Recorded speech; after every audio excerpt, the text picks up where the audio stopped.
Last video में हमने endometriosis के बारे में डिस्कस किया था।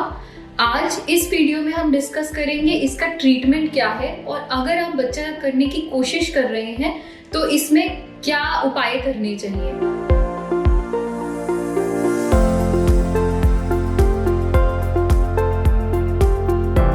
Greetings from Gunjan IVF World. I am Dr. Garima Sharma, IVF consultant in charge of Gunjan IVF World, Janakpuri branch, new Delhi. तो हम ट्रीटमेंट की डिस्कस करते हैं। तो ट्रीटमेंट डिपेंड करता है कि आपको क्या प्रॉब्लम है, कि समस्या क्या है, कि आपका समस्या पेन है या आपको बच्चे नहीं हो रहे हैं। तो अगर आपकी समस्या पेन है और आपका कोई आपके बच्चे हो चुके हैं आपको, या फिर आपकी शादी नहीं हुई है और अभी आपको बच्चे नहीं करने हैं, तो उस सिचुएशन में हमारे पास हम आपको मेडिकल ट्रीटमेंट कर सकते हैं या फिर सर्जिकल ट्रीटमेंट कर सकते हैं।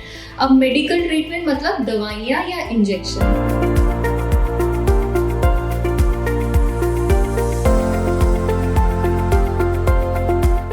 अब दवाइयाँ क्या क्या हो सकती हैं? दवाइयाँ इसमें डिपेंड करता है कि किस तरह की आपको दिक्कत है। अगर आपको माइल्ड है कि हल्की प्रॉब्लम है तो दवाइयाँ हम जनरली देते हैं, इसमें होती है जैसे पेन किलर्स होते हैं। ये पेन किलर आप पीरियड के दौरान ले सकते हैं अगर आपको सीवियर पेन हो रहा है और अगर आपकी माइल्ड कंडीशन है कि बहुत ज़्यादा फैली हुई कंडीशन नहीं है। दूसरे इसमें चीज़ें देते हैं जो कि होती है अगर आपकी ब्लीडिंग ज़्यादा हो रही है, ब्लीडिंग इरेगुलर हो रही है, तो ब्लीडिंग कंट्रोल करने की टैबलेट दे सकते हैं। और तीसरा है हम इसमें हार्मोनल टैबलेट्स देते हैं। तो ये हार्मोनल टैबलेट्स आपके जो एबनॉर्मल टिश्यू ग्रो कर गया है बाहर के पेट में, उस टिश्यू की ग्रोथ को कम कर देता है। ये हार्मोनल टैबलेट्स आपको जैसे डायनोजेस्ट हो गई या कॉन्ट्रासेप्टिव, ओरल कॉन्ट्रासेप्टिव टैबलेट्स हो गई, ये आपको कंटिन्यूस लेनी होती है और ये जो होती है आपकी जो एबनॉर्मल टिश्यू की ग्रोथ है उनको वहाँ नहीं होने देता, तो आपके सिम्टम्स जो है वो इम्प्रूव हो जाते हैं।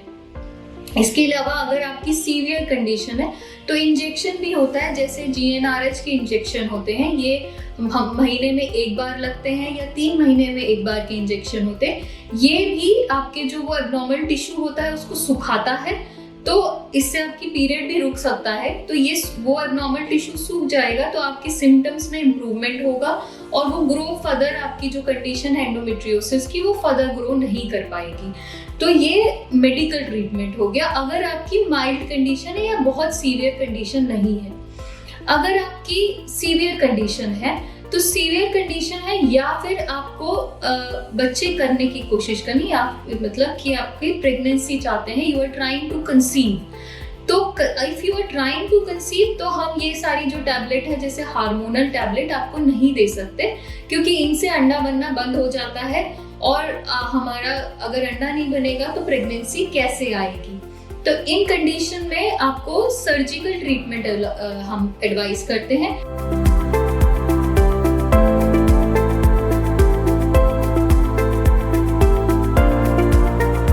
सर्जिकल ट्रीटमेंट में क्या है, लैप्रोस्कोपी है। जैसे मैंने बताया था पिछले वीडियो में कि लैप्रोस्कोपी हम डायग्नोसिस मतलब पहचान के लिए भी करते हैं और ट्रीटमेंट के लिए भी करते हैं। तो लैप्रोस्कोपी क्या होती है? इस लैप्रोस्कोपी एक दूरबीन की जांच है। इसमें आपको आप भर्ती होगे, जनरली उसी दिन एडमिट होते हैं या एक दिन पहले आप एडमिट होगे, और ये प्रोसीजर तो आधा 1 घंटे का ही प्रोसीजर होता है। इसमें एक दूरबीन से आपके पेट में एक छेद करते हैं और आपको पेट में एक दूरबीन डालते हैं। तो इसमें इसको की होल सर्जरी भी कहते हैं। तो ऐसा नहीं आपका पेट चीरा जाएगा, आपको 2-3 टाँकों के 1-2 छेद होंगे, उसके थ्रू हम एक दूरबीन अंदर डालते हैं और दूरबीन से अंदर देखते हैं कि ये जो एबनॉर्मल टिश्यू है वो कहाँ कहाँ है। तो जहाँ वो एबनॉर्मल टिश्यू दिखता है उसको हम जला देते हैं और उसको बायोप्सी कर जांच के लिए भेज देते हैं। जो एबनॉर्मल टिश्यू की वजह से जहाँ जहाँ सब चिपक गया है, आपका सूजन हो गई है या एडेशंस आ गए हैं, उनको हम काट देते हैं और आपके जो अंदर का एनाटमी है उसको नॉर्मल बनाने की कोशिश करते हैं। और अगर आप प्रेगनेंसी ट्राई कर रहे हैं तो हम ट्यूब भी खुली है या नहीं खुली है उसको भी चेक करने का टेस्ट कर लेते हैं। तो अगर आपकी ट्यूब्स खुली हुई हैं और आपका डिजीज है, जैसे फैली हुई ज्यादा नहीं है, ये कितना मतलब कैटेगरी है, मतलब माइल्ड है, मॉडरेट है, सीवियर है, ये भी हमें दूरबीन की जांच के द्वारा ही पता चल पाता है। तो अगर आपकी माइल्ड के फॉर्म की डिजीज है ये बीमारी और ये ज्यादा आपको सीवियर की तरफ नहीं जा रही है और ऑपरेशन के द्वारा आपका जितना अच्छा नॉर्मल बना सकते थे उतना बना लिया, तो उसके बाद हम आपको कहते हैं कि आप नॉर्मल प्रेगनेंसी के लिए ट्राई करिए। तो ऑपरेशन के 3 महीने तक मैक्सिमम चांसेस होते हैं कि आपका इससे आपको प्रेगनेंसी आ जाएगी, क्योंकि ऑपरेशन के बाद अगर आपको, क्योंकि ये प्रोग्रेसिव डिजीज है, मतलब कि एक ऐसा नहीं है कि एक बार हमने हटा दिया तो आपकी ये पूरी खत्म ही हो जाएगी, क्योंकि इतने माइन्यूट सेल्स होते हैं। इवन आप हमने ऑपरेशन के द्वारा निकाल दिया बट कुछ माइक्रोन्स भी रह गए उसके अंदर, तो वो फिर से ग्रो कर जाएंगे। हर महीने पीरियड आएगा तो पीरियड के हार्मोन्स डिपेंडेंट होते हैं, तो वो पीरियड आपके यूट्रस में भी ग्रो करेंगे और दूसरे ऑर्गन्स में भी ग्रो करेंगे। तो ये पूरी तरह से निकलते नहीं है इवन ऑपरेशन के बाद। तो अगर आपको हम इसीलिए एडवाइस करते हैं 3 से 6 महीने तक आप नॉर्मल ट्राई करिए। अगर उसमें प्रेगनेंसी आ गई तो अच्छा है, नहीं आई तो फिर हमें कुछ और आपके लिए ट्रीटमेंट ऑप्शन देखना पड़ेगा, क्योंकि 3 से 6 महीने बाद ये बढ़ने के चांसेस हैं कि फिर से आ सकता है आपको वापस। अब अगर आपको नॉर्मल प्रेगनेंसी नहीं आ पाई तो क्या करेंगे?